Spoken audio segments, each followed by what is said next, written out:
الحمد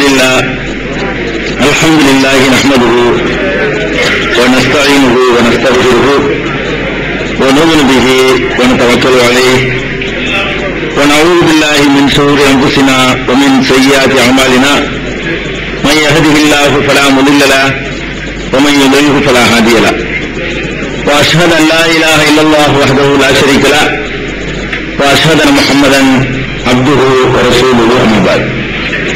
கண்ணியத்திற்குரிய எல்லாம் வல்ல அல்லாஹ் ஜல்ல ஷானஹு தஆலாவின் நல்லடியார்களே, அல்லாஹ்வுடைய பேரருளால்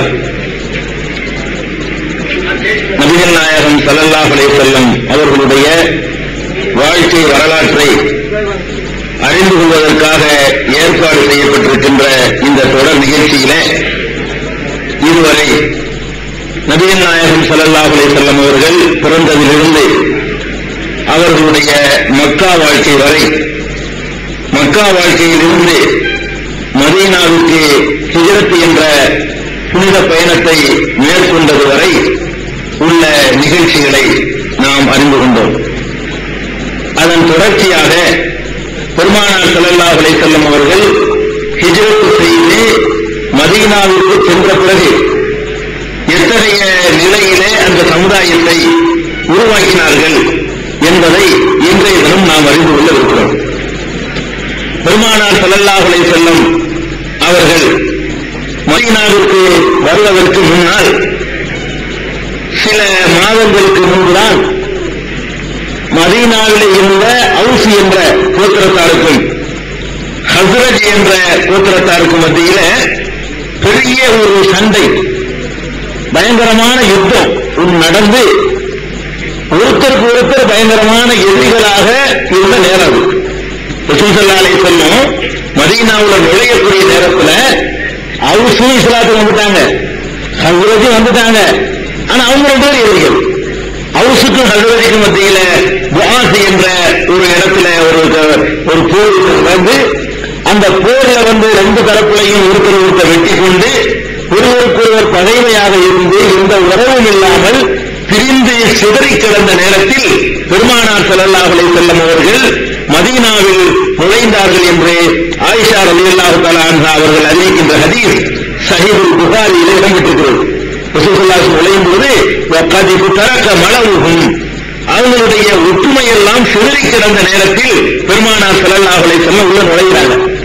அப்ப உள்ள போனா மற்ற யூதர்களை விட்டுங்க, ஏற்றுக்கொள்ளாமல் இருந்தாங்க அவங்களை விட்டுங்க.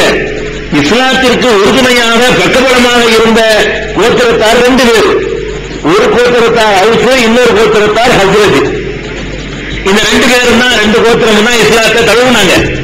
அந்த கோத்திரத்துக்கு மத்தியில் என்ன நிலைமை என்று கேட்டா, இவருக்கு அவருக்கு அவர் பிடிக்காது, அவருக்கு இவர் பிடிக்காது. ஒருத்தருக்கு ஒருத்தர் பயங்கரமான சண்டை நடந்து போய் அப்படி பிரிந்து கிடந்த நேரம். பெருமானார் ஸல்லல்லாஹு அலைஹி வஸல்லம் அந்த ஊருக்குள்ள நுழைஞ்ச பிறகு என்ன மாற்றம் முதல்ல ஏற்படுத்துறாங்க தெரியுமா?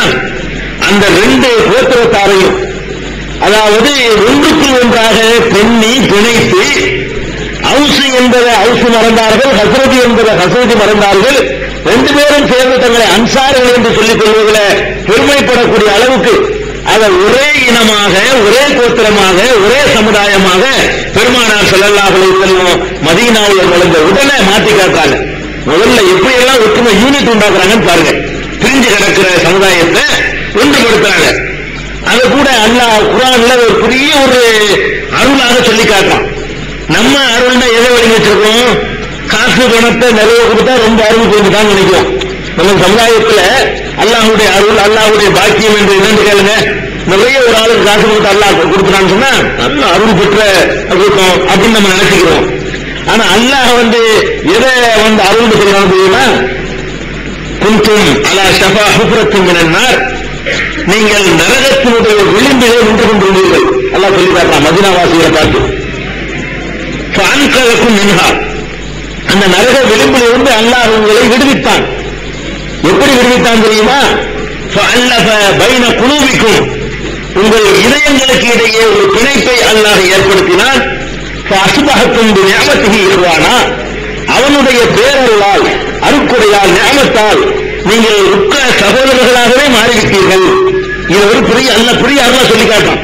உங்களுக்கு காசு தரவில்லையா, பணம் தரவில்லையா, மழையை பொழிய வைக்கவில்லையான்னு கேட்கிறதை விட எதை அல்லாஹ் ஒரு பெரிய பாக்கியமாக ஒரு அருளாக சுட்டி காட்டுறான்னு கேட்டா, பிரிந்து செதறி கிடந்த ஒரு சமுதாயத்தை 2 கோத்திரத்தார்களை ஒரே கோத்திரமாக, ஒரே இணைப்பாக, ஒரே சமுதாயமாக பெருமானார் ஸல்லல்லாஹு அலைஹி வஸல்லம் மதீனாவுக்கு போன உடனே மாத்துறாங்க.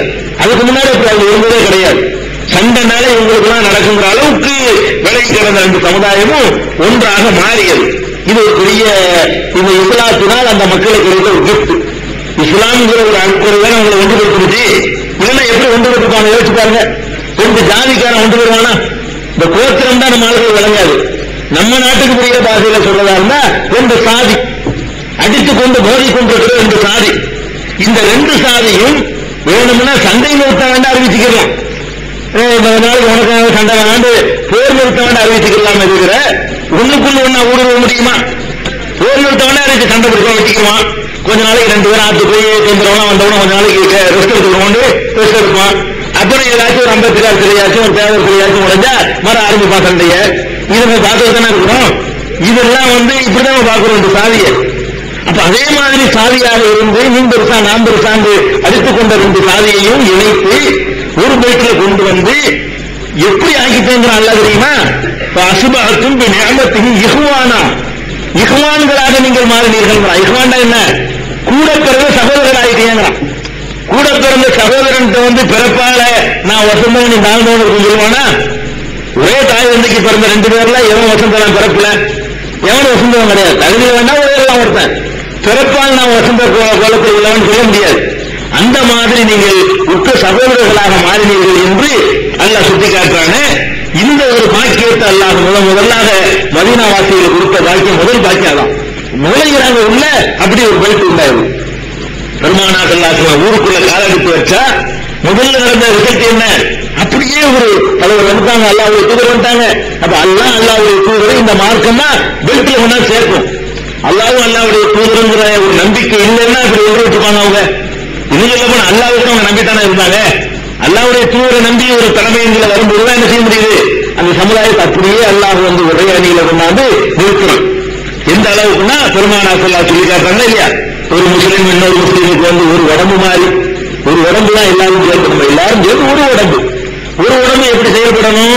காலில் முள்ளு குத்துனா காலுக்கு தானே முள்ளு குத்துன்னு கை சும்மா இருக்காது. நம்ம காலில் முள்ளு குத்துனா கை போய் எடுக்கும், கண் அதை பார்க்கும். அதே காலை தாங்கி தாங்கி டாக்டர்கிட்ட போகும். வாய் அதை பேசும், டாக்டர்கிட்ட முள்ளு குத்திருச்சுன்னு சொல்லும். அவர் கொடுத்த மருந்து நாக்கு சுவைக்கும், குடல் ஜீரணிக்கும். அப்புறம் இந்த மருந்து உடம்பு கூட பரவ செய்யும். அப்புறம் அந்த நோயை குணமாக்குறது எல்லாம் பாடுபடும். அப்ப முஸ்லீம்ங்கிறது இப்படித்தான் இருக்கணும்னு சொல்லி ரசூலுல்லாஹி அலைஹி வஸல்லம் ஒரு அழகான இலக்கணத்தின் அடிப்படையில் உருவாக்கின காரணத்தினால அந்த சாதி சண்டையை உள்ள நுழைஞ்ச உடனே என்ன ரசூலுல்லாஹி அலைஹி வஸல்லம் தீர்த்து வச்சாங்க. அடுத்தது என்ன? அவங்கள ஒன்றுபடுத்தியாச்சு. ஒன்றுபடுத்தினா இவங்களுக்கு என்ன பண்றது? ஹிஜ்ரத் செஞ்சு போயிருக்கிறாங்களே, ரசூலுல்லாஹி அலைஹி வஸல்லம் அகதியா போயிட்டாங்க, அபூபக்கர் ரலியல்லாஹு போயிட்டாங்க. அவங்களுக்கு முன்னாடியும் ஒரு கணிசமான மக்கள் மதீனாவுக்கு போயிட்டாங்க. அவங்களுக்கு முன்னாடி போனது நின்றுல தினம் வந்துகிட்டே இருக்கிறாங்க. ஹிஜ்ரத் என்பது எதுவரைக்கும் நீடிச்சுன்னு சொன்னா மக்கா வெற்றி கொள்ற வரைக்கும் ஹிஜ்ரத் நீடிச்சு. ஹிஜ்ரத்ங்கிறது ஹிஜ்ரத் பயணம் இருக்குது. ஹிஜ்ரத்னா என்ன? ஈமானை காத்துக் கொள்வதற்காக, தீனை பாதுகாத்துக் கொள்வதற்காக இந்த உலகத்தினுடைய சொத்து, சுகம், மரியாதை, கௌரவம், பழக்க வழக்கம், நட்பு, சொந்தம் எல்லாத்தையும் தூக்கி எரிஞ்சிட்டு வெளியேறுவதற்கு பேர் தான் ஹிஜ்ரத். ஹிஜ்ரத்னால வெறுக்கிறதுன்னு அர்த்தம். ஹஜரங்கிற வார்த்தைக்கு அரபில் என்ன அர்த்தம்? வெறுத்துட்டு போறது. இதெல்லாம் அரக்காசுக்கு எனக்கு பயன் இல்லை. இந்த காரு பங்களா வசதி எனக்கு தீனை காப்பாற்ற முடியல. இந்த ஊர்ல நான் வாழ முடியாது. இருந்தா என்னுடைய மார்க்கத்தை நான் விட்டுருவேன் அப்படின்னு பயந்தால் மார்க்கத்தை வருவதற்கு பதிலாக மட்டும் இருக்கணும். இதுக்கு பேர் தான் ஹிஜ்ரத். இந்த மாதிரியான ஹிஜ்ரத் முதல்ல அபிசினியாவுக்கு போயிட்டு வந்தாங்க. அது ஒரு போயிட்டு வந்தாங்க. ரசூல் ஸல்லல்லாஹு அலைஹி வஸல்லம் புறப்படும் போது ஒரு கூட்டம் போயிட்டாங்க. ரசூல் ஸல்லல்லாஹு அலைஹி வஸல்லம் போனதோட ஹிஜ்ரத் முடிஞ்சிருச்சுன்னா முடியல. ரசூல் ஸல்லல்லாஹு அலைஹி வஸல்லம் போனதுக்கு பிறகு அங்க 1, 2, 3 இஸ்லாத்துக்கு வந்துட்டே இருப்பாங்க. வந்தவன அடுத்த நிமிஷம் என்ன மூட்டை கிட்ட வந்துடுவாங்க. இஸ்லாத்துக்கு வருவாங்க, வந்துட்டாங்க இருக்க முடியாது. இஸ்லாத்துக்கு மக்காவில இருந்து யாராவது வந்துட்டாங்கன்னா அல்லாஹ்வுடைய தூதர் இருக்கும்போதே அவங்களால அந்த கொள்கை இருக்க முடியல. அல்லாஹ்வுடைய தூதரும் மக்கள் முக்கியமானவர்கள் ஊரை விட்டு போன பிறகு அவங்களால இருக்க முடியுமா? இருக்க முடியாது. ஹிஜ்ரத்ங்கிறது புறப்பட்டு வந்துட்டாங்க. வந்துட்டாங்கிறது மாத்திரமல்ல, வருவது அன்றைக்கு கடமையாக ஆக்கப்பட்டுச்சு. விளைக்கும் ஹிஜ்ரத்துன்றது எந்த நிலைக்குன்னா, அபிசினியாவுக்கு போனாங்க, அது அனுமதி இதுனா போய்க்கிறது ஒரு பாட்டி இருந்துருங்கன்றது.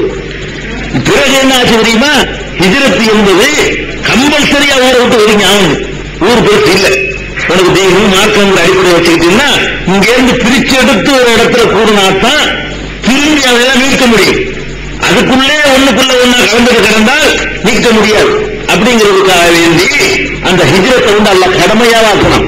குர்ஆன்ல எல்லாம் கேட்கிறான், அலம் தக்கும் அருளாஹி வாசியா, அல்லாஹ்வுடைய பூமி விசாலமாக இல்லையா, ஃபத்ஹாஜிரு பிஹா, நீங்கள் ஹிஜ்ரத் செஞ்சிருக்க வேண்டாமா? யார கேட்பாங்களா? அதாவது மரணத்தினுடைய விளிம்பை அடைந்து கொண்டவன் மலக்கள் கேட்பாங்க, ஏண்டா இங்க இருந்த என்னடான்னு சொல்லி அடிச்சு கேட்பாங்கன்னு நல்லா சொல்றான். அது அந்த நேரத்தில், அப்ப அந்த நேரத்தில் இஸ்லாத்தை ஏற்றுவிட்டாரையானால் அவர் மதீனாவை நோக்கி ஹிஜ்ரத் செய்து போவது கட்டாய கடமையாக இருந்தது.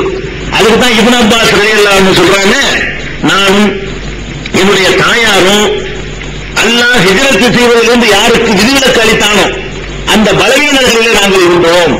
இப்னு அப்பாஸ் ரலியல்லாஹு அறிவிக்கிற ஒரு ஹதீஸ் சஹீஹ் புகாரில் இடம்பெற்றிருக்குது. நான் ஹிஜ்ரத் போகல, இப்னு அப்பாஸ் சொல்றாங்க, எங்க அம்மாவும் ஹிஜ்ரத் போகல. ஏன் போகலன்னு கேட்டா, அல்லாஹ் சில பேருக்கு விதிவிலக்கு கொடுத்தான், அந்த விதிவிலக்கு பெற்றவர்கள் நான் இருந்தேன். எப்படி விதிவிலக்கு கொடுத்தாங்கன்னா, 2 பேருக்கு தான் விதிவிலக்கு. ஒண்ணு பெண்களுக்கு, இன்னொன்னு சிறுவர்களுக்கு. எங்க அம்மா பெண்ணு, அவங்களுக்கு ஹிஜ்ரத் கட்டாய கடமை இல்லை. நான் சிறுவன், அதனால எனக்கு கடமை இல்லை. அத்தா இல்லை, அப்பாஸ் வரலையே போலாம். அப்பாஸ் தான் பதில் போர்ல எல்லாம் கூட எதிரணியில் இருந்தார் அவரு. அப்பாஸ் வரல, அப்பாஸ் மகன் தான் இவரு. அப்ப பலவீனர்களுக்குத்தான் சலுகை கொடுக்கப்பட்டுச்சு. அப்ப ஹிஜ்ரத்துன்றது ரசூல் ஸல்லல்லாஹு அலைஹி வஸல்லம் போய் இருக்கும்போது பரக்கத்தான் சேர்ந்துட்டாங்க. அப்புறம் பார்த்தா தினசரி வாரம் மாசம் கூட்டம் ஏறிக்கிட்டு இருக்கு. மதீனாவை நோக்கி அந்த ஊர் எவ்வளவு தாங்குமோ அந்த கொள்ளளவெல்லாம் தாண்டி வெவ்வேறு பகுதிகளில் இருந்து பல பகுதிகளில் கேள்விப்பட்டு ஏற்பாங்க. இஸ்லாத்தை ஏற்ற மாட்டி மிதிப்பான், உடனே வெளியேற்றுவாங்க. கம்ப்ளீட்டா எல்லாரும் வாசல் பண்ணிட்டு வீடு வாசல்லாம் விட்டுட்டு மதீனாவுக்கு வர ஆரம்பிச்சுட்டாங்க. அப்ப நம்ம யோசிக்கணும், இந்த சின்ன ஊரு எப்படி அந்த ஒரு தாங்கும்?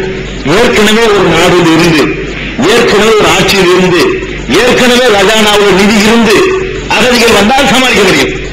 அதாவது எப்ப இது சமாளிச்சிருக்க முடியும்னா, ரசூல் ஸல்லல்லாஹு அலைஹி வஸல்லம் ஒரு 25 வருஷம் முன்னாடி போய் அங்க ஒரு ஆட்சியை உண்டாக்கி நிறைய கஜானா வரைகள்லாம் விதிச்சு லட்சமா கோடி கோடியா சேர்த்து வச்சிருந்தா அந்த அகதிகள் எவ்வளவு வந்தாலும் தாங்க முடியும். நம்ம நாட்டில் தாங்குறான்ல, இந்தியாவில் தாங்குறான், வேற ஒரு நாடுகளில் அகதிகள் சொல்லி தாங்கிட்டு இருக்கிறான், அது அவனுக்கு முடியும். நம்மளுக்குள்ளே பரிசு அவனுக்கு கொடுத்து சமாளித்து காப்பாற்றுவாங்க. ரசூல் ஸல்லல்லாஹு அலைஹி வஸல்லம் அவங்களே அகதியா போயிருக்கிறாங்க. அரசாங்கம் ஒண்ணு இல்லை, கஜானாண்டு ஒண்ணு இல்லை, பொது நிறுவனம் ஒண்ணு இல்லை. அப்ப அன்றைக்கு தான் உருவான ஒரு ஸ்தாபனம். அந்த ஸ்தாபனத்தை நம்பி மக்கள் கூட்டம் வர்றாங்கன்னா எப்படி இதை சமாளிக்கிறது? ரசூல் ஸல்லல்லாஹு அலைஹி வஸல்லம் சமாளிக்கிறாங்க. எப்படி சமாளிக்கிறாங்க? மதீனாவாசிகள் எல்லாம் கூப்பிடுறாங்க. மதீனாவாசிகள அது எல்லாரையும் கூப்பிடுறாங்க. அதற்கு ஒரு கொஞ்சமாவது தகுதி உள்ளவர்களை, பெரிய கோடீஸ்வரர்கள் இல்லாட்டாலும் அதற்கு தகுதி உள்ளவர்களை வைத்து ரசூல் ஸல்லல்லாஹு அலைஹி வஸல்லம் அப்படி மதிப்பீடு செய்து, நீ ஒரு ஆளை உன்னுடைய சகோதரனாக ஏற்றுக்கொள்கிறாயா என்று கேட்கிறாங்க. ரசூல் ஸல்லல்லாஹு அலைஹி வஸல்லம் இந்த இஸ்லாமிய அந்த கூட்டமைப்பை எப்படி உண்டாக்குறாங்கன்னு பாருங்க. இப்பதான் ஊருக்குள்ள நுழைஞ்சிருக்கிறாங்க. நுழைஞ்ச உடனே என்ன மாதிரி ஒற்றுமை உண்டாக்குறாங்கன்னு பாருங்க. அதாவது நீ இவரை சகோதரா ஏற்றுக்கணும். சகோதரா ஏற்றுக்கணும் என்ன அர்த்தம்? ஏற்றுக்கிறேன் என்ன அர்த்தம்? நம்ம ஒரு ஆளு சகோதரா ஏற்றுக்கணும், ஏற்றுக்கிறோம் போயிடுவோம். ஏற்றுக்கிறேன்னா சகோதரன் சொல்றது, அதான் நம்ம பாசையில ஏற்றுக்கிறேன்னு அர்த்தம். அன்னைக்கு சகோதரா ஏற்றுக்கிறேன் என்ன தெரியுமா? கூட பிறந்த சகோதரனுக்கு என்ன பங்கு இருக்குதோ உங்களுடைய சொத்துல, உங்களுடைய தகப்பனாருடைய சொத்துல, வியாபாரத்துல, வீடு வாசல்ல என்ன பங்கு இருக்குதோ அந்த பங்கை நீ இவரை கொடுக்கணும். இப்படி ஏற்றுக்கிறியான்னு கேட்கிறாங்க. இதான் சகோதரன். சகோதரத்தை ஏற்றுக்கொள்கிறாயான்னு கேட்கிறாங்களே, அது என்ன அர்த்தம்? அதாவது வீடு இருக்குதா, 2 வீடுனா 1 கொடு, ஒரு வீடு இருந்தா பாதி கொடு. வியாபாரம் இருக்குதா, லாபத்துல பாதியை கொடு, அல்லது 2 வியாபாரத்துல ஒரு வியாபாரத்தை கொடு என்ற அளவுக்கு ரசூல் ஸல்லல்லாஹு அலைஹி வஸல்லம் 2 பேருக்கு மத்தியில உகுவத்தை, சகோதரத்துவத்தை ரசூல் ஸல்லல்லாஹு அலைஹி வஸல்லம் அப்படி பிணைச்சு கருத்து ஏற்படுத்துறாங்க. அப்துர் ரஹ்மான் இப்னு அவ்ஃபையும் சாயிதுங்கிற ஒரு பெண்ணையும் சகோதரராக்குறாங்க, அபூ தர்தாவையும் சல்மான் பார்சியையும் சகோதரராக்குறாங்க. இப்படியே ரசூல் ஸல்லல்லாஹு அலைஹி வஸல்லம் எல்லாத்துக்கும் வரலாறு உண்டு. அது சஹாபாக்கள் வரலாறு மாதிரி போயிடும். யார் யாரோட சேர்த்தாங்க என்பதற்கு முழு வரலாறு ரெக்கார்டு. மதீனாவுக்கு போன கூட எல்லாத்துக்கும் ரெக்கார்டு உண்டு, ஒவ்வொரு நிகழ்ச்சிக்கும் ரெக்கார்டு உண்டு. அப்ப மதீனாவுக்கு போன ஒவ்வொருத்தருக்கும் யார் சகோதரர்னு கேட்டா சொல்ல முடியும். அது நம்ம திசை திரும்பிடக்கூடாதுக்காக வேண்டி இப்படி ஏற்படுத்துறாங்க. அந்த எல்லாரும் என்ன செய்யறாங்க கூப்பிட்டு. அது எந்த அளவுக்கு சொன்னா இப்னு அப்பாஸ் ரலியல்லாஹு அன்ஹு அறிவிக்கிறாங்க, ரசூல் ஸல்லல்லாஹு அலைஹி வஸல்லம் சகோதரத்தை ஏற்படுத்தும் போது ஒரு விதியை சொல்வார்கள். என்ன தெரியுமா? நீங்கள் மௌத்தாகி விட்டீர்களேயானால், யாருக்கு? அன்சாரியை கூப்பிட்டு, அன்சாரின்னா மதீனாக்காரரை கூப்பிட்டு சொல்லுவாங்க, சகோதரன் ஒத்துக்கிட்டீங்கல்ல, மௌத்தாயிட்டீர்களேயானால் உங்களுக்கு 2 தம்பி இருந்தா இவர் 3வது தம்பியாக உங்க சொத்தில் வாரிசாக வருவார். சொத்துனை நெச தம்பி, அதாவது சும்மா ஃபார்மாலிட்டி சகோதரன் சொல்லலாம். இது ரசூல் ஸல்லல்லாஹு அலைஹி வஸல்லம் உருவாக்கின சமூகத்தில் இருக்கிற உண்மையான சகோதரனை உண்டாக்குறாங்க. அதாவது சொத்துல பங்குங்க, சோத்துக்கு ஒரு விஷயம் வேற, போட்டுக்கலாம், கொஞ்ச நாளைக்கு போட்டுக்கலாம். ரசூல் ஸல்லல்லாஹு அலைஹி வஸல்லம் என்ன சொல்லி சேர்த்து விடுறாங்க? நீங்க மதீனா வாசிகள் உங்களை நம்பி வந்திருக்கிறாங்க, இந்த ஊர் விருந்தாளிகளா வந்துட்டாங்க, இவங்கள சகோதரனை ஏற்றுக்கிட்டீங்கன்னா என்ன செய்யணும்? நீங்க மௌத்தாயிட்டால் உங்க சொத்துடைய வாரிசுகளில் அவர் ஒரு சகோதரனாக நிற்பார், அவருக்கு நீங்க பங்கு கொடுக்க வேண்டும் என்று ரசூல் ஸல்லல்லாஹு அலைஹி வஸல்லம் ஏற்படுத்தினார்கள். பிறகு நல்ல செழிப்பு வந்த பிறகு அல்லாஹ் ஒரு வசனத்தின் மூலம் மாற்றான். உங்களுக்குள்ளின் ஜஅல்னா மவாலிய, ஒவ்வொருத்தருக்கும் அவங்க உறவுலையே நம்ம வாரிசுகளை ஏற்பாடு செஞ்சிருக்கிறோம், அதை மாற்றிருக்கேன். அப்புறம் ஒரு நிலைமை மாறின பிறகு இதற்காக அது ஒரு பொருளாதார திட்டம்லாம் உண்டாகிற வரைக்கும் இப்படியான ஒரு சகோதரத்துவத்தை உண்டாக்குறாங்க. அதே மாதிரி அப்துர் ரஹ்மான் இப்னு அவுஃப் என்ற சஹாபி நமக்கெல்லாம் தெரியும். அவரையும் சஅத் பின் ரபி என்பவரையும் ரசூல் ஸல்லல்லாஹு அலைஹி வஸல்லம் சகோதரரா ஏற்படுத்துறாங்க. அந்த ஏற்படுத்தும் போது இந்த சஅத்ங்கிறவர் அப்துர் ரஹ்மான் சொல்றாரு. என்ன சொல்றாருன்னு பாருங்க, அதை விளங்கிடும்.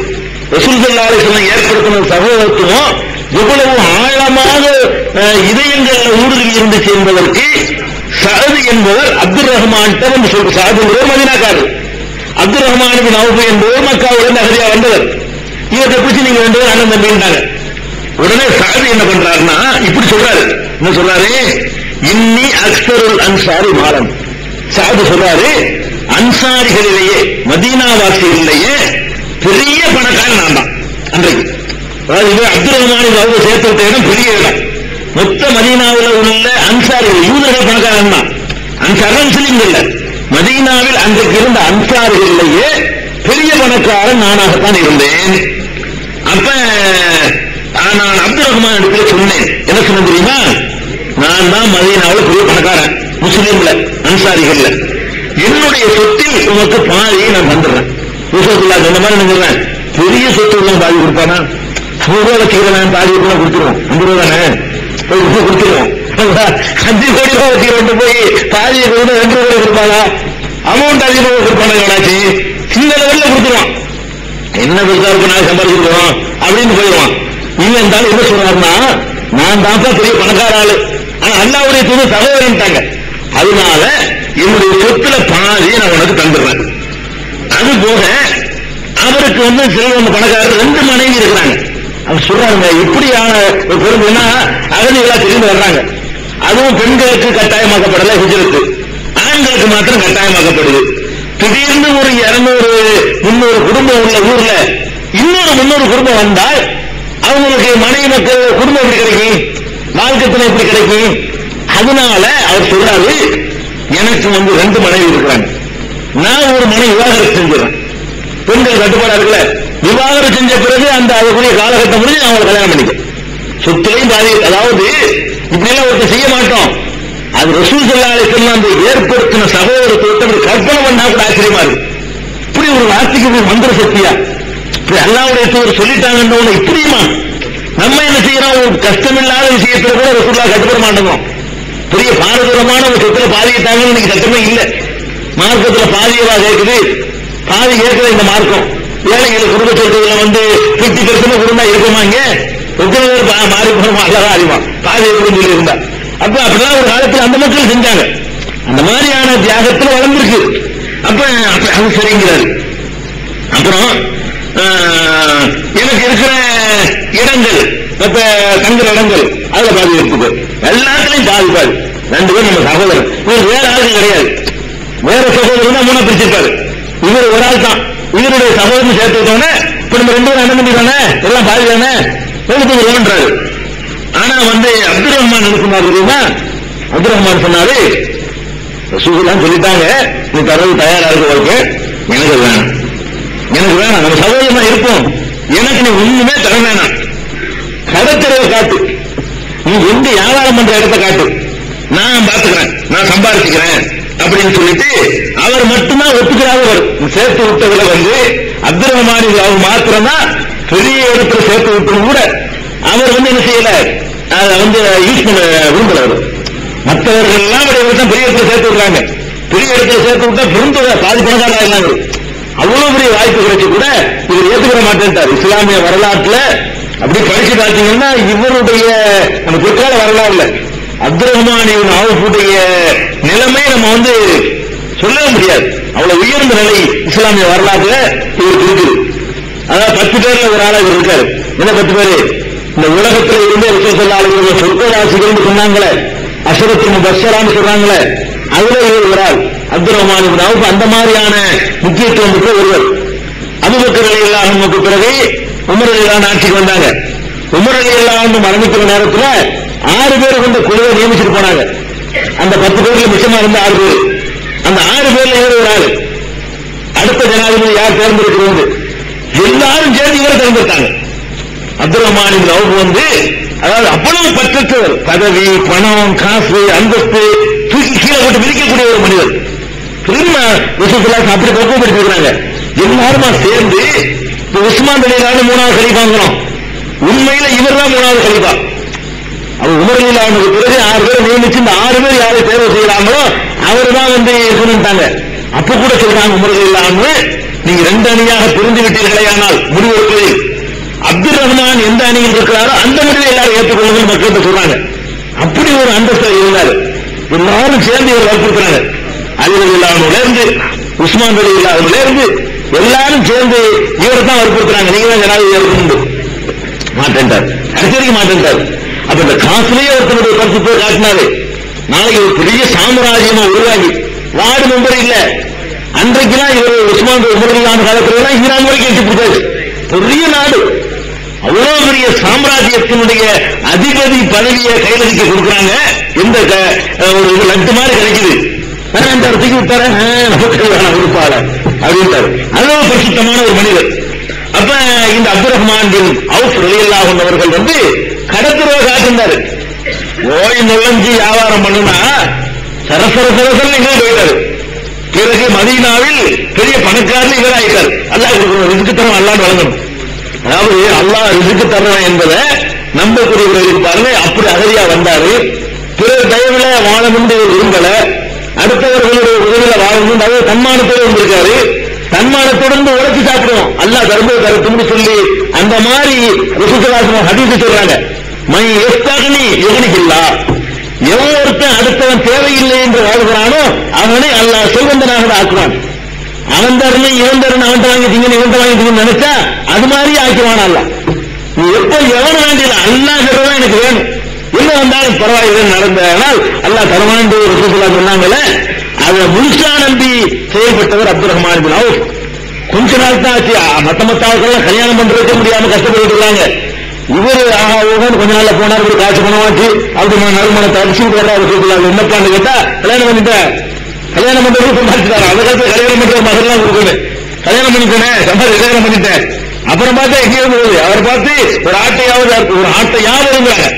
அதுக்கு மேல கொடுக்கறது சக்தி இருக்கு. கொஞ்ச நாள்லயே வந்து நுழைஞ்சு கொஞ்ச நாள்ல ஒரு ஆட்டை எடுத்து வலிமாக இருக்கிற அளவுக்கு அவர் அல்லாஹ் வசக்கலாம். இப்படி உயர்த்தப்பட்டவர்கள் 2 பேர் இருந்தாங்க. ஆனா இது இந்த ஹதீஸ் நான் எதுக்கு சொல்லி காட்டுறேன்னா, அந்த ஹிஜ்ரத் போன உடனே இந்த மனசு யாருக்கு வரும் யோசிச்சு பாருங்க. எல்லாத்துலையும் பாதி இருக்குங்கிற அந்த மனசு இருக்க யாருக்கு வரும்? சரி, அப்படி வந்தா அப்படி ஒரு சான்ஸ் கிடைச்சா வேணான்னு சொல்ற மனசு எத்தனை பேருக்கு வரும்? ரெண்டையும் யோசிச்சு பாருங்க. உருவாக்குற அந்த சமுதாயம் எப்படிப்பட்ட சமுதாயம் பாருங்க. உங்களுக்கு தெரிந்து கூப்பிடாது, பெரிய பணக்காரர் கூப்பிட்டு செய்யறாரு, இந்த எல்லாம் நகை எல்லாம் இருப்பதியா பாதி உனக்கு தான் இல்ல. சொல்லுமா இல்லையா? எவனாச்சும் வேணாமா? ஒரு பெட்டி கடையில கூப்பிட்டு பாதுகாப்பு கூட விடுவோமா?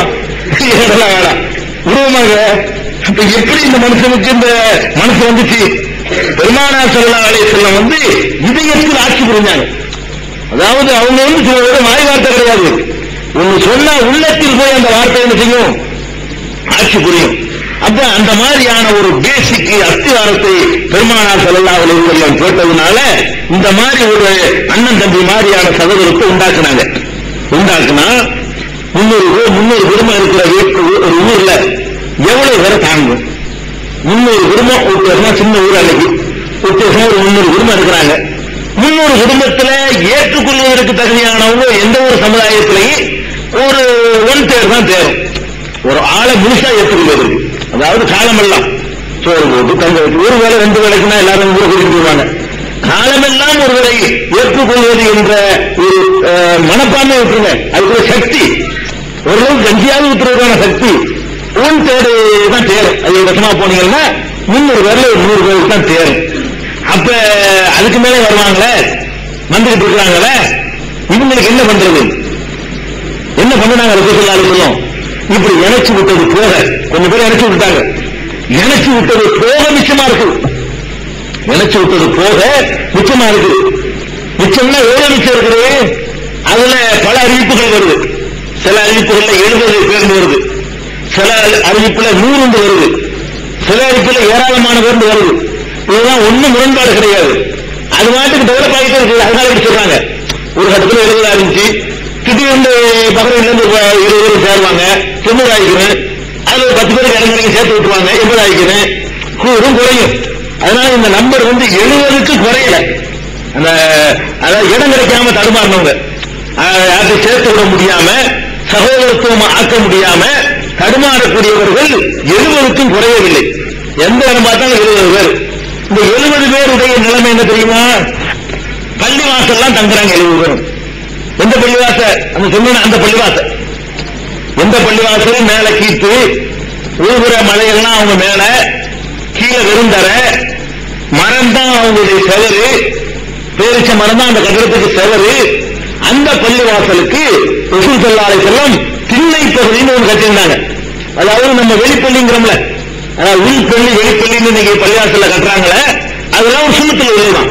சில விஷயங்கள் நம்ம அறியாமலே ஒழுங்கா கடைபிடிப்போம், சில விஷயங்களுக்கு தெரிஞ்சு யாரும் செய்யல. உள்பள்ளி வெளிப்பள்ளி 2 உண்டாக்கிறாங்க. இது ரசூல் ஸல்லல்லாஹு அலைஹி வஸல்லம் பள்ளிவாசல் இருந்துச்சு. உள்பள்ளி என்பது தொழுகை விக்ரங்களுக்கு நடக்கும். வெளிப்பள்ளி என்பது சும்மா உட்கார்ந்து சாந்திக்கிற, அப்படியே ரெஸ்ட் எடுக்க, இந்த மாதிரியான விஷயங்களுக்கு வந்து வெளிப்பள்ளிங்கிற ஒரு முறை. அதை வந்து சுப்பான்னு சொல்லுவாங்க. சுப்பான திண்ணை வெளிப்பகுதி.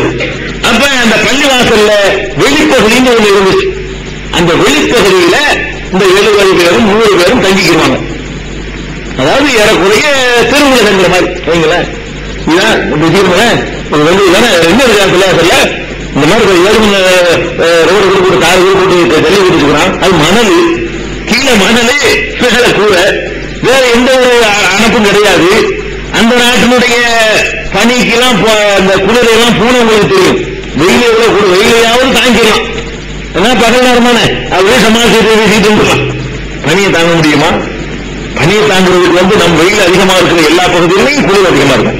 எங்க எல்லாம் வெயில் ரொம்ப ஓவரா இருக்குதோ அங்க எல்லாம் குளிர் காலத்தில் குளிர் அதிகமா இருக்கும். அப்ப டெல்லியில போக டெல்லி வெயில் உங்களுக்கு தாங்க இயலாது, டெல்லியில குளிர் உங்களுக்கு தாங்க இயலாது. டெல்லியெல்லாம் நீங்க சாப்பிடக்கூடிய குளிர் அங்க. அந்த குளிர்ல தெரியாத, அறிமுகம் இல்லாத, பழக்கம் இல்லாத ஒரு ஊர்ல இந்த ஓப்பன் பிளேஸ்ல போய் 70 பேர் படுத்துக்கிட்டு அதான் அதை வந்து ஏற்றுக்கிட்டு வந்துருக்காங்களே, என்ன எதிர்பார்த்து வந்தாங்கன்னு யோசிச்சு பாருங்க. என்னத்தை எதிர்பார்த்து மதினாவுக்கு கோட்டை பிடிக்கிறவங்க வந்தாங்க. வீடு நாட்டு சொந்தம் சொத்து சோகம் அந்த முஸ்லாப் எல்லாம் சொல்றாங்களே, எப்படி கோடிக்கு வந்தாலும் அந்த மாதிரி ஒரு ஆள் வந்து வர்றாரு. ஒரு மூத்தா போகும்போது அவர் போத்துற துணியில வந்து கவன் துணியும் தலைக்கு போட்டுனா காலுக்கு இல்லை, காலுக்கு போட்டுனா தலைக்கு இல்லைங்கிற அளவுக்கு ஒரு வாழ்க்கையை தேர்ந்தெடுத்துட்டு வர்றாங்களே, எதுக்கு வந்தாங்க? இதான் நம்ம படிக்க வேண்டிய பாடம். இந்த உலகம் கணக்கு கிடையாது. அந்த மனிதர்கள் யாரும் இந்த உலகத்தை கணக்கை எடுத்துக்கொள்ளவே இல்லைங்க. உலகத்தை கணக்கில் எடுத்தா எந்த பைத்தியக்காரனும் வருவானா? உலகத்தை கணக்கில் எடுத்தா மக்காவோட சொந்த வீடு இருக்கும்போது, சொந்த வீடு வாசல் சொத்து இருக்கும், ஏதோ ஒரு குடிசையாச்சும் ஒருத்தர் இருக்கும்ல. எவ்வளவு கீழே உள்ளவனா இருந்தாலும் சொந்த ஊருன்னு சொல்லும் போது அவனுக்கு ஒரு தங்குறதுக்கு ஒருங்கிறதுக்கு ஒரு குடிசையாச்சும் இருக்கும்ல. அதுவையும் முட்டு தூக்கி எரிஞ்சுக்கிட்டு வந்து இங்க சோத்துக்கு வழி இல்லாம அதுவும் வந்து 70 பேர் அந்த திண்ணையை படுக்கிறாங்க. எவ்வளவு பெரிய கஷ்டமா இருந்ததுன்னு பாருங்க.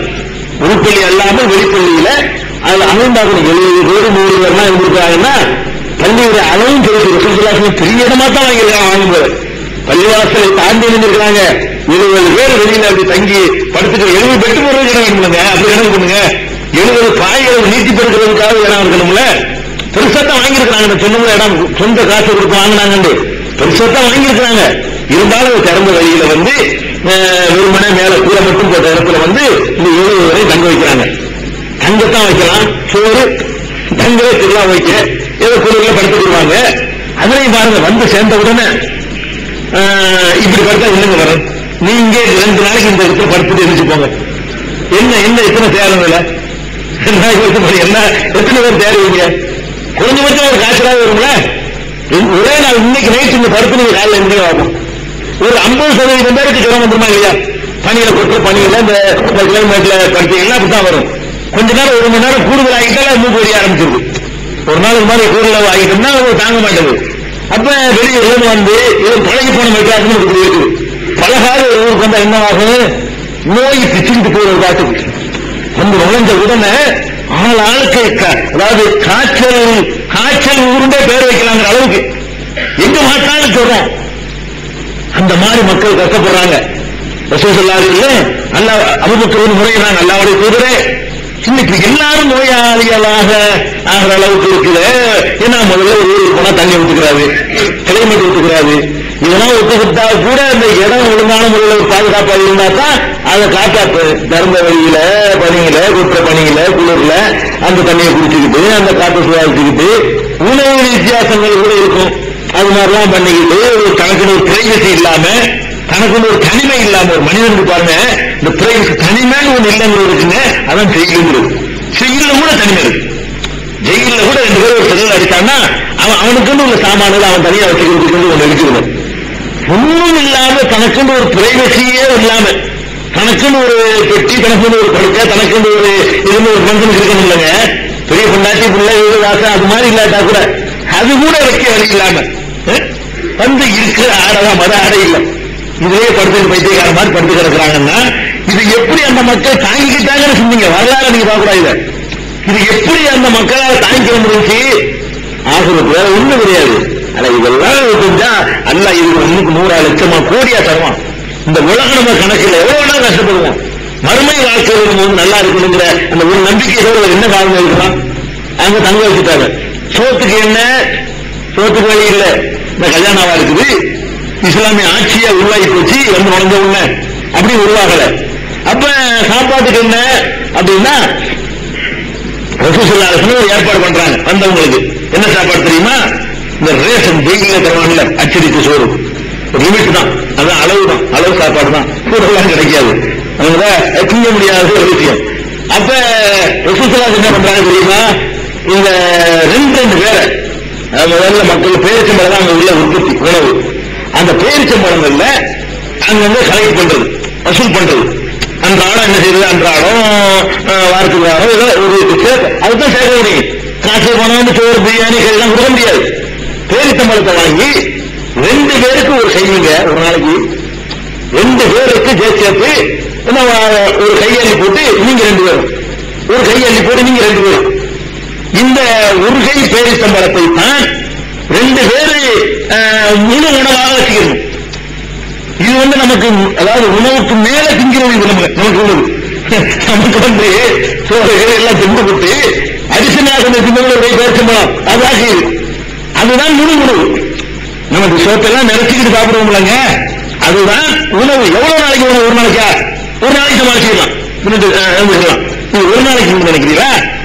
ஜகாத்து குவிய வரைக்கும் ஜகாத்து கடமையாக்கப்பட்டு கிட்டத்தட்ட 1-2 வருஷம் வரைக்கும் 2 வருஷம் வரைக்கும் இதே மாதிரியான வாழ்க்கை. அதாவது இந்த ரேஷன் தான் அதுதான் வசூல் ஆகுது. பேரிச்சம்பழத்தில் இருந்து பார்த்தா ஒரு ஆளுக்கு ஒரு கை கொடுக்குற அளவுக்கு இல்லை. ஒரு கை முறை அள்ளி போட முடியல. அதுல ஒத்தனையில அதுனா கரெக்டா வரமாட்டேங்குது. 2 கை அள்ளி போட்டு கரெக்டா திட்டிக்கணும் 2 பேர் அப்படின்னு சொல்லி 2 பேருக்கு ஒரு முத்துன்னா 2 கை ஆகுறது என்ற அடிப்படையில ரசூல் ஸல்லல்லாஹு அலைஹி வஸல்லம் பேரிச்சம்பழத்தை பங்கு வச்சு கொடுக்குறாங்க. இந்த பேரிச்சம்பழத்தை ஒரு கையில எவ்வளவு இருக்கும்? 1/2 கிலோ வருமா? 1/2 கிலோ பேரிச்சம்பழம் கனமா இருக்கனால 1/2 கிலோ தேவை. கணக்கா பணமா இருக்கனால ஒரு 2 கையில அள்ளிங்கன்னா ஒரு 1/2 கிலோ இருக்கும். அப்ப அதுல பாதி 1/4 கிலோ. 1/4 கிலோ பேரிச்சம்பழம் தான் அதுல அந்த மக்களுக்கு ஒரு நாளுடைய உணவு. அதுலயும் இந்த பேரிச்சம்பழம் நீங்க விளைந்து பேரிச்சம்பழம்னா இப்ப நம்ம சாப்பிடுறதெல்லாம் பேரிச்சம்பழத்தினுடைய வத்தலை தான் சாப்பிடுறீங்க. நீங்க பேரிச்சம்பழம் சாப்பிடல. பழம்னு சொன்னா அதாவது திராட்சை இருக்கு வைங்களேன், திராட்சை பழம் இருக்குல்ல, கிஸ்மிஸ் பார்த்துருக்கீங்களா? கிஸ்மிஸ் என்ன திராட்சை என்ன ரெண்டு ஒண்ணுதான். திராட்சையை இந்த செடியிலேயே காய வச்சுட்டீங்கன்னா, பழுப்பு காய வச்சுட்டீங்கன்னா அது அப்படியே சுருங்கி வத்தி கிஸ்மிஸ் ஆயிடுது. திராட்சைக்கும் கிஸ்மிஸுக்கும் என்ன வித்தியாசம் இருக்குதோ அதே மாதிரி பேரிச்சம் கனிக்கும் இந்த அடக்கி இருக்கிறான கெட்டு போகாத லெவல்ல இந்த பழத்துக்கு வித்தியாசம் இருக்குது. இது நல்ல சிப்பம் இறுக்கம் பண்ணது. இந்த பேரிச்சம்பழம் இருக்குது நல்ல இறுக்கம் பண்ணுதுங்க. ஒரு பேரிச்சம்பழம் உலகத்தா இருக்கு, அதாவது சுருங்கி உலகத்தா இருக்குது. ஒரு பேரிச்சம்பழம் என்பது வித்தியாசமா உலகத்துல இருக்கும். அதுல நீர் சத்து இருக்கும், திராட்சை இருக்கும்போது நீர் சத்து இருக்கும், சாப்பிட்டா ருச்சியா இருக்கு. ஆனா அதுல பசி அடக்காது. இந்த பழத்துல இது ஒரு 100 சேர்ந்து காஞ்சாதான் உழவு வரும். அங்க கொடுத்தது தெரியுமா? பேரிச்சம் கனி. பேரிச்சம் கனின்னு சொன்னா அது என்ன எத்தனை 4 பேர் 5 பேரும் இந்த மாதிரி காய வைத்து கெட்டு போகாத நிலையில உள்ள கெட்டு போகாத கனி இருந்தா எல்லாம் 3 கனியை 3 கொடுத்துடலாம். ஒண்ணு நம்ம நாட்டுடைய பேரிச்சம்பழம் புளி. புளி கெட்டு போகாதுல, அது ஒரு பழமா இருந்தாலும் வருஷங்கள் வச்சுக்கிறது இல்லைங்க. புளிங்கிறது ஒரு பழம் தான். அது தமிழ் ஹிந்துமா, இந்தியாவின் பேரிச்சம்பழம். அதுதான் இங்கிலீஷ்காரன் டேம்ரண்ட்ன்றான். தமிழ் ஹிந்துங்கிறது தான் என்னதான் பேரு, இந்தியாவுடைய பேரிச்சம்பழம் தான் டேம்ரண்ட் பேர் வச்சுட்டாங்க. அப்ப பேரிச்சம்பழமும் கெட்டு போகாது. பேரிச்சம்பழத்தையும் ஒரு மாம்பழத்தை தான் நீங்க வச்சு பாதுகாக்க முடியாது, வேற எந்த பழத்தையும் முடியாது. திராட்சை மாதிரி உலர் திராட்சையா கிஸ்மிஸ் பாதுகாக்கலாம். பேரிச்சம்பழம் பாதுகாக்கிறதுக்காக இது காயப்படுறது. ஆனா அப்பப்போ பறிச்சு வர்ற பழம் இருக்குல்ல, அது ரொம்ப ருசியா தான் நல்லா இருக்கும். ருசியா நல்லா குளிர் நல்லா இருக்கும் சொல்லலாம தவிர அது நம்பர் குறைஞ்சு வரும்ல. இதுல 1/4 கிலோன்னா ஒரு 20 இருக்குன்னா அதுல 1/4 கிலோ 5 கிலோ இருக்கு. அதுல 5 கிலோ இருக்கு. 5 பழத்தை தின்னுட்டு எப்படி ஒரு நாள் ஓட்ட முடியும்? ஓட்டு பாருங்க. 5 பேரிச்சம்பழத்தை ஒரு மனிதர் தின்னுட்டு ஒரு நாள் ஓட்ட முடியும்? ஓட்டிருக்கிறாங்க. ஒரு நாள ஓட்டல 1.5 வருஷம் 2 வருஷம் ஓட்டிருக்கிறாங்க. 2 வருஷ காலமாக மொத்த உணவே இதுதான் என்று எவனுக்காக வாழ முடியுமா? வாழ்வதற்கு அந்த மக்களை தயார்படுத்தினாங்க. அப்ப நான் அந்த விஷயத்தை விட்டுட்டேன். காய்ச்சல்லாம் வரும்போது காய்ச்சல் விட்டு விட்டேன். அப்ப இந்த காய்ச்சல் அந்த மக்கள் எல்லாம் தடுமாற ஊர் விட்டுக்கிறாங்க இருக்கும் பொழுது ரசூல் ஸல்லல்லாஹு அலைஹி வஸல்லம் துஆ செய்றாங்க. அல்லாஹும்ம ஹப்பிபி இலைனல் மதீனா, யா அல்லாஹ் இந்த மதீனாவை எங்களுக்கு விருப்பமான ஊராக ஆக்கி வச்சிரு. ரசூல் ஸல்லல்லாஹு அலைஹி வஸல்லம் மகத்தின் ஒரு அழகா இருக்கும். துஆ கேட்டா அதை செய்ய இதை செய்யணும் ஒண்ணு கேட்கறது இல்லை. ஒண்ணு கேட்டு எல்லாத்தையும் அடைக்க விடுவாங்க. மதீனாவை விருப்பம் உள்ளதாக்குன்னா அது மாதிரி எல்லாம் அமைஞ்சிடும். அதாவது மதீனாவை நாங்கள் விரும்பக்கூடிய ஊராக ஆக்குனா என்ன அர்த்தம்? அது மாதிரி கிளைமேட் மாறணும், பஞ்சம் தீரணும், செழிப்பு அதெல்லாம் விரும்புவோம். ஒரு இடத்துல விரும்புவோம். ரொம்ப அழகா சாப்பிட்டா தான் கேட்பாங்க. ரசூல் ஸல்லல்லாஹு அலைஹி வஸல்லம் வாக்கெல்லாம் அப்படி இருக்கும். அல்லாஹும்ம ஹப்பிப் இலைனல் மதீனா, மதீனாவை விருப்பமுள்ள ஒரு ஊராக ஆக்கிரு. நாங்கள் மக்காவை எப்படி விரும்புகிறோமோ அது போல, இல்லை அதை விட அதிகமாக மக்காவை நாங்கள் எப்படி விரும்புகிறோமோ எங்க ஊரை அதே அளவுக்கு இல்லை, அதை தாண்டி நாங்கள் இந்த ஊரை விரும்பணும், அந்த மாதிரி ஆக்கி வைக்கணும்னு சொல்லி ரசூல் ஸல்லல்லாஹு அலைஹி வஸல்லம் துஆ செய்த பிறகு இந்த நோய் நொடிகள் எல்லாம் என்ன செய்யுது? குறைய ஆரம்பிச்சு. ஆனா அது விருப்பத்தை எல்லாம் உண்டாக்குனா பொருளாதார ரீதியாக சீக்கிரமாக அந்த செழிப்பு கிடைக்கல. எந்த அளவுக்குன்னா ரசூல் ஸல்லல்லாஹு அலைஹி வஸல்லம் அவங்கள்ட்ட சஹாபாக்கள் ஒரு இடத்துல முறையிடுறாங்க. என்ன முறையிடுறாங்க தெரியுமா? அல்லாஹ்வுடைய தூதரே, பேரிச்சம்பழத்தையே தின்னுக்கிட்டு எப்படி நாங்க ஓட்டுறது? இதை மாத்திரம் சாப்பிட்டு எப்படி வர்றது? எங்களுடைய வயிறெல்லாம் அப்படி இறுகி போயிடுச்சு. மனசு கேட்டாங்க. அதாவது இப்படி இறுகி போயிருந்தாங்க. நிறைய போன தலைமை வெளியேறுங்க. ஒரு நாளைக்கு 2 பிஸ்கெட் ஒரு மாசம் தின்னுங்க, மோசம் ஆகாது. மோசம் ஆகுறதுக்கு அந்த மேல கொடுக்குற அழுத்தமும் ஒரு காரணம். நீங்க சாப்பிட்டீங்கன்னா அடுத்த வேலை உள்ள கல்வி அதுக்கு தள்ளி விடுது. தள்ளுற அளவுக்கு இடம் இல்லை. 2 பிஸ்கெட்டா போட்டீங்கன்னா போய் காஞ்சி இறுகி அப்படி போயிடும். அப்போ வயிறெல்லாம் இறுகி போயிடுது.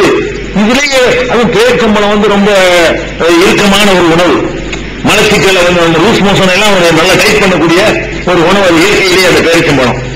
ஆனா ஒன்னே ஒண்ணு, அது எப்படி அவங்க தாங்கிட்டாங்கன்னு பெரிய அறிவியல் ரீதியாக அவனாச்சும் கேட்டான்னு சொன்னா, அல்லாஹ் இந்த உலகத்துல படைச்சிருக்கிற உணவுலையே அதிகமான கலோரி உண்டது வந்து பேரிச்சம்பழம் தான். அதிகமான கலோரி இருக்குல்ல, மனிதன் வாழ்வதற்கு தேவையான அந்த கலோரி சத்து மனசுக்கும் வயிற்றுக்கும் தான் நிறைய. வாலி ஒரு நிறைய போடுவேலாம், மனசுக்கும் வயிற்றுக்கும் தான் நிறைய தவிர வாழ்வதற்கு போதுமானது பேரிச்சம்பழத்தில் கிடைக்கும்.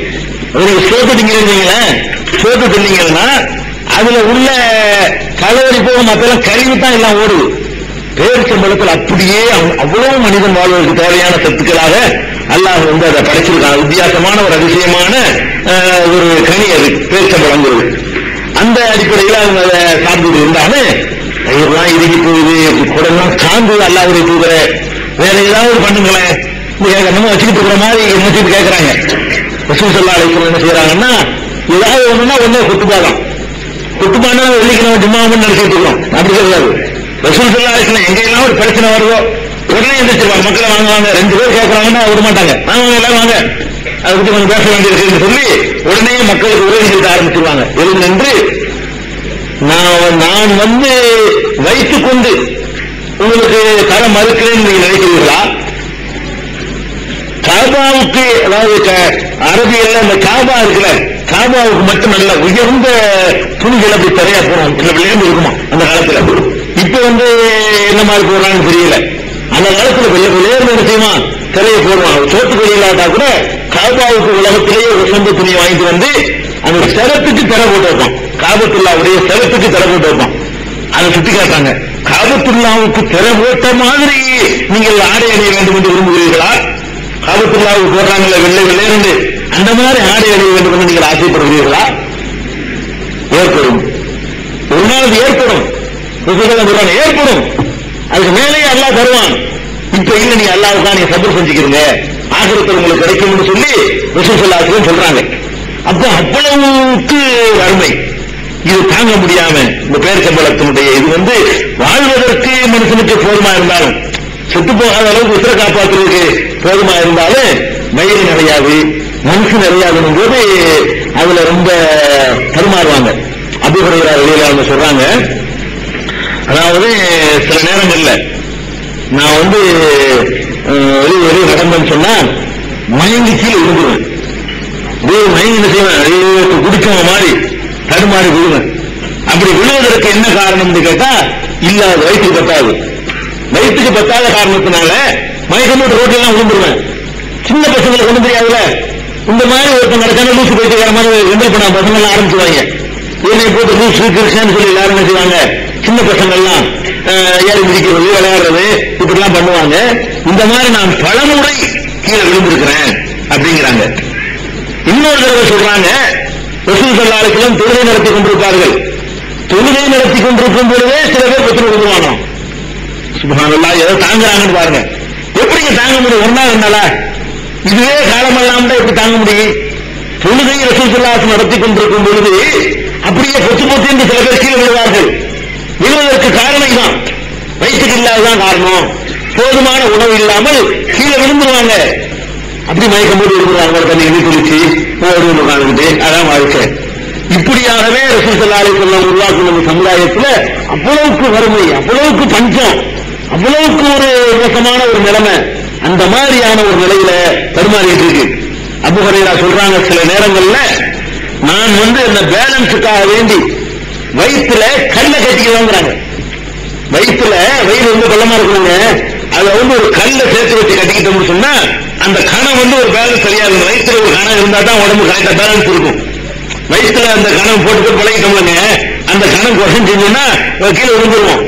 அந்த மாதிரி ஒரு கல்லை எடுத்து நான் என்ன செய்வேன், வயிற்றுல கட்டி கொண்டு இருப்பேன்.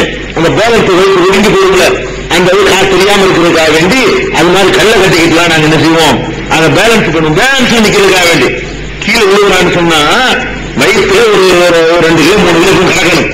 அப்படி கலந்து பழகின வயிற்றுல வந்து 100 கிராம் குறைஞ்சிருந்தா அது பேலன்ஸ் சரியா வராது. அதுக்காக வேண்டி கல்லை கட்டிக்கிறது. அப்படி அப்படி எல்லாம் நடந்திருக்குது. ஒரு நாள் வந்து எப்படிலாம் பாருங்க, அந்த மக்களுடைய வறுமை, இந்த வறுமையிலேயே அந்த செம்மை இருக்க, அது தனி விஷயம். அல்லாஹ் சொல்றான், யஹ்சபுஹுல் ஜாஹிலு அக்னியா, அந்த ஜாகில்கள் அறியாதவர்கள் இவர்களை பற்றி நினைத்துக் கொள்வார்கள் அக்னியா, பெரிய பணக்காரர்கள் நினைத்துக் கொள்வார்கள். ஏன்னு கேட்டா லா யஸ்அலுன நாஸ இல்ஹாஃபா, மக்கள்கிட்ட கேட்கவே மாட்டாங்க. அதாவது ரசூல் ஸல்லல்லாஹு அலைஹி வஸல்லம் கொடுத்தா வாங்கிடுவாங்களே தவிர இந்த மாதிரி ஒரு நிலையில இருந்தா நம்ம என்ன செய்வோம்? யாசக மாதிரி கேட்போம்ல. நமக்கு இப்படி ஒரு நிலைமை இருக்குமானால் அப்படியே நம்ம பக்குவமா சில கேட்போம்லங்க. ஆனா கேட்க மாட்டாங்க. லா யஸ்அலுன நாஸ இல்ஹாஃபா, மக்கள்கிட்ட கெஞ்சியே கேட்க மாட்டாங்களாம். அந்த மாதிரியான நிலையை பார்த்துக்கிட்டு வாடிச்சு இருக்கிறாங்க, விளக்க மாட்டேங்கிறாங்க, பெரிய காசு வாங்கிருக்காங்களோ இந்த மக்கள் நினைக்கிறாங்க. மற்றவங்க இவர்களுடைய யதார்த்த நிலையை புரிந்து கொள்ளாதவர்கள் பார்த்தார்களேயானால் ரொம்ப வசதியான ஆட்கள் என்று நினைப்பார்கள் என்கிற மாதிரி அந்த வறுமையிலையும் செம்மையாக, அந்த வறுமையிலையும் சுயமரியாதையாக, அந்த வறுமையிலையும் யாரிடமும் பிச்சை கேட்காதவர்களாக இருந்து கொள்வார்கள். அபூ ஹுரைரா மாதிரி சில பேர் அவர்கள் வெட்கத்தோடு சொல்றாரு, என்னைய மாதிரி சில பேர் ரொம்ப தாங்க முடியாம கேட்போம், இல்லாட்டும் கேட்க மாட்டோம், அதுவும் தெளிவா நேரடியாக கேட்க மாட்டோம். எப்படி கேட்கறது? இப்ப பாக்கர் கேட்கிற மாதிரி கேட்பாங்க.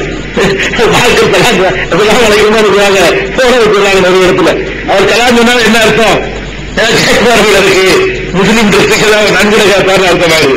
அந்த மாதிரி தொழிலுக்கு வரும்பொழுது சமாளிக்கலான்னு கேட்கிறாங்க. அப்படின்னு கேட்க அப்படின்னு என்ன அர்த்தம்?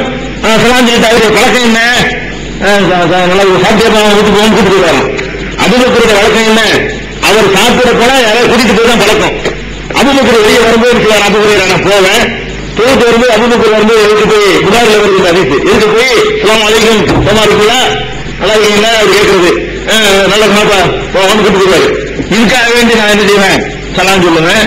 அவர் சில நேரத்தில் ரொம்ப ரொம்ப தாங்க முடியாம இருக்கும்போது, அளவுக்கு மேல தாங்க முடியாம இருக்கும்போது சில நாள் இந்த ரேஷன் கிடைக்காது, சில நாள் இந்த கொடுக்குறாங்களே இதுவும் இல்லாம இருக்கும், அன்னைக்கு சும்மா இருந்துருவாங்க. அப்ப அந்த மாதிரியான நேரங்கள்ல தாங்க ரொம்ப ஓவரா தாங்க முடியாம இருக்கும்போது போய் சலாம் சொல்லுவேன். ஒரு நாள் போய் சலாம் சொன்னேன், அவரு நாளைக்கு சலாம் போயிட்டு இருக்காரு. அங்க வந்து பிள்ளைகள் இருக்கு கூட்டிக்கு போட்டு ஏதாவது இருக்கணும்ல, அவரையும் பெருசா ஒண்ணு இல்லை, வீட்டுக்குள்ள வந்தவர் தானே, அங்க நிறைய வசதியா இருந்தாலே இங்க அடுத்த வந்து பிள்ளைகள் இருக்கு. அப்புறம் என்ன செய்ய மறுபடியும் போய் சந்தேகம் கேட்கிற மாதிரி இருந்தா இதுல அண்ணா சொல்றாங்க அப்படின்னு சொல்லிட்டு குர்ஆனின் விளக்கம் கேட்கிற மாதிரி போய் அவர் போய் கேட்கிறது. ஏன்னா கவனிக்காம போறாரு, கூப்பிட இப்படி அவர் சொல்றாரு, அதாவது இப்படி சொல்றாரு எவ்வளவு பசின்னு பாருங்க. நம்ம அபூ ஹுரைரா சொல்றோம், அப்படிப்பட்ட ஒரு சஹாபி கூட அவர் இப்படி சொல்றாரு. நம்ம சலாம் சொல்லுவேன், வேகம் போனாலும் ஒரு நாள் போயிட்டு இருக்கும்போது குர்ஆனுக்கு விளக்கம் கொடுக்குற மாதிரி நல்லா அவங்க சொல்றாங்க. அது என்ன அது என்ன சொல்ல சொல்லல, அது பிரச்சனை தெரிஞ்சுக்கிற கேட்டவங்க சொல்லுவாரு. அது வேணா கேட்டேன். அப்போ நீங்க விளக்கம் சொல்லிட்டு போயிட்டு இருக்காரு மறுபடி இல்ல, அப்ப இல்லைன்னு இருக்கும். அபூபக்கருடைய கேரக்டருக்கு வந்து இருந்தா கொடுக்கறதுல அவரை மிஞ்ச முடியாது, வாரி வழங்குறதுல கணக்கு இல்லாட்டாலும் கொடுத்துருவாரு. அந்த மாதிரியான ஒரு பெருமை. அப்படி ஒரு கொடுத்தது நிறைய வரலாறு பின்னாடி வருது. அப்படி அள்ளி கொடுக்கக்கூடியவர் அபூபக்கர் அன்னைக்கு இல்ல. அப்புறம் ஒரு நாள் இல்ல செய்வேன், இது ஒருத்தரையா பாக்குறேன், என்னடா எல்லாத்தையும் கேட்கறது இல்லையே, யாரு இதை வந்து ஒரு இதாக நினைச்சுக்கிற மாட்டாங்க, அவங்கள்ட்ட நம்ம கலாம் சொல்ல முடியும். ஒரு கலாம் சொல்றது கூட வேற ஆளுக்கு சொன்னா ரீமான சொல்லி கொடுக்குறாங்க, அப்படி எல்லாத்தையும் கேட்கறது இல்லை.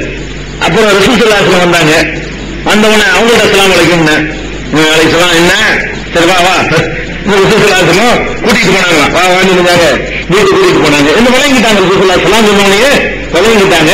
விளங்கி கொண்ட உடனே என்னை அழைத்து கொண்டு போனார்கள். அப்ப இல்லைன்னா அது மாதிரி ஒரு சலாம் சொல்லலான்னு விளங்குது.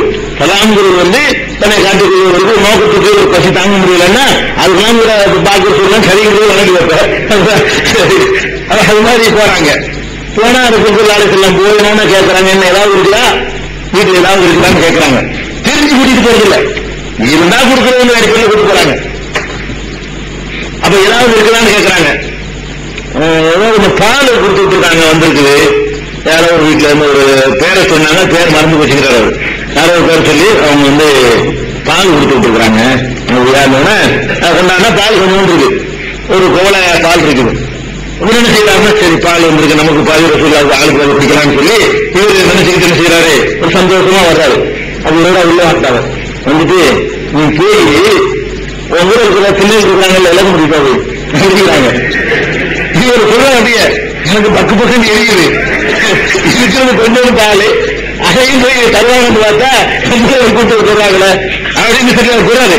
அது மாதிரி எனக்கு வயசுல இருந்தது என்ன போனேன், என்ன போக்குறீங்களே கூப்பிட்டு சொல்றாங்களே என்ன போனா கூப்பிட்டு அது அல்லா ஒரு அற்புதத்தை கொடுக்கலாம். இது மோஜிசாவில் உள்ளது. இதுல வந்து நம்ம பெரிய டவுட் போட வேண்டிய தேவை கிடையாது. அல்லா நான் நம்மளாம் செஞ்சு காட்டலாம். அல்லா ஒரு சுண்டலை புரிவு பண்றதுக்காக வேண்டி அந்த பாலை கொண்டு வந்தோடனே என்னையே வந்து எல்லாரும் வந்து குறித்தாங்களாம், நிறைஞ்சு போச்சு. வீடு இந்த வீடு என்ன பிள்ளை எல்லாம் ஒண்ணுதானே, ரெண்டு பிள்ளை திண்ணையெல்லாம் நிறைஞ்சு போச்சு. திண்ணை கிட்ட வந்தாங்க, வீட்டுல இருந்து எல்லாம் நிறைஞ்சு நிக்குது. ஒவ்வொருத்தருக்கா நீனை ஊற்றி கொடுக்குறாங்க. முதல் என்ன கொடுக்க சொல்லாம ஊற்றி கொடுத்தா அது கொஞ்சம் கூட குறையல. கடைசி வரைக்கும் அவ்வளவு பேருக்கு நான் எடுத்து கொடுக்குறேன். எந்த அளவுல வந்து அந்த அளவுல இருந்தது, கொஞ்சம் கூட என்ன செய்யல, குறையல. கடைசியாகத்தான் எனக்கு தந்தாங்க ரசூலுல்லாஹி குடினாங்க, இன்னும் குடினாங்க, இன்னும் குடினாங்க, நிறைய குடினாங்க. போதும் எல்லாரும் எனக்கு போதுமான அளவு குடிச்சுட்டேன். அப்புறம் அவர்கள் குறித்தார்கள். அது முடிந்திருப்பது புகாரில சஹீஹ் புகாரில இருக்கக்கூடிய ஒரு ஹதீஸ். இதுல அந்த அற்புதங்கள் நம்ம தனியா சொல்லுவோம். அதுல இது இரண்டாவது ஒருக்கா சொல்லுவோம் அற்புதங்கள் அடிப்படையில. இதுல கவனிக்க வேண்டியது என்னன்னா வறுமைக்கு தான். இந்த இப்ப எதுக்கு இந்த சம்பவத்தை சொல்லி இருக்குன்னு கேட்டா என்ன மாதிரி வறுமைன்னு பாருங்க. தாங்க ஒரு கலாம் சொல்லிட்டு ஒரு பால் வரைக்காலும் தர மாட்டாங்களா, கூட்டிட்டு போக மாட்டாங்களான்னு எதிர்பார்க்கிற அளவுக்கு ஒரு வறுமையான ஒரு சமுதாயத்தை தான் ரசூல் ஸல்லல்லாஹு அலைஹி வஸல்லம் உண்டாக்கி வச்சிருந்தாங்க. அதே நேரத்தில் ரசூல் ஸல்லல்லாஹு அலைஹி வஸல்லம் வந்து அவ்வளவு வறுமைகள் அவங்க வந்து யார்கிட்டையும் போய்கிட்டு இந்த இதுல கூட வாங்குறது இல்லை. இந்த கை சேர்க்கமான ரேஷன் இருக்க அதை கூட அவங்க வாங்குறது இல்லை. இவங்க போன அவங்களே கூட சிலர் கூட்டிட்டு போற அளவுக்கு தான் ரசூல் ஸல்லல்லாஹு அலைஹி வஸல்லம் கிடைச்சது. அப்ப அதில் என்ன விளங்குதுன்னா ரசூல் ஸல்லல்லாஹு அலைஹி வஸல்லம் வந்து ஒரு தயாரிப்போட வந்திருக்கிறாங்க.